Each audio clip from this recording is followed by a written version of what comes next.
రేడియోని ఎవరు తయారు చేశారంటే ప్రతి ఒక్కరు మార్కోని అని చెప్తారు. ఎందుకంటే మన సైన్స్ పుస్తకాల్లో ఇదే కదా ఉంది. మొట్టమొదటిగా రేడియోని ఇంకా వైర్లెస్ కమ్యూనికేషన్ కనిపెట్టింది మన భారతీయుడైన జగదీష్ చంద్రబోస్. మరి ఇతని పేరు ఎందుకు చెప్పలేదని మీరు అడగొచ్చు. జగదీష్ చంద్రబోస్ రేడియోని తయారు చేసిన తర్వాత దాని మీద అతను పేటెంట్ రైట్స్ తీసుకోలేదు. ఆ తర్వాత మార్కోని అనేవాడు ఈ రేడియోని తయారు చేసి వాడు పేటెంట్ రైట్స్ తీసుకొని ఏదో వాడే తయారు చేసినట్టుగా రికార్డ్ బుక్స్ లోకి ఎక్కాడు.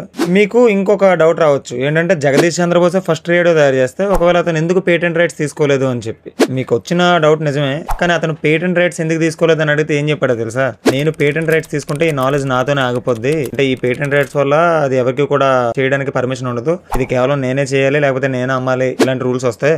కానీ ఈ పేటెంట్ రైట్స్ తీసుకోకుండా ఇది ప్రతి ఒక్కరికి ఈ జ్ఞానం అన్నది చేరాలని చెప్పి అతను పేటెంట్ రైట్స్ తీసుకోలేదు. ఎందుకంటే జ్ఞానం అనేది పంచాల్సింది కానీ వ్యాపారం కోసం వాడుకోవాల్సింది కాదని చెప్పి అతను చెప్పారు. ఆ తర్వాత వెస్టర్న్ కంట్రీస్ లో చాలా మంది మైండ్ సెట్ తెలిసిందే కదా, వాళ్ళు ఇప్పుడు కూడా ప్రతిదాన్ని బిజినెస్ తోనే చూస్తారు. జగదీష్ చంద్రబోస్ గారు కనిపెట్టిన తర్వాత ఆ ఫార్ములాను వాడు తీసుకొని ఆ రేడియోని తయారు చేసి వాడే తయారు చేశాడని చెప్పి ఒక పుస్తకాల్లోకి ఎక్కాడు. ఎనీవే, ఇలాంటి ఎన్నో విషయాలతో మళ్ళీ మేము ముందుకు వస్తాను.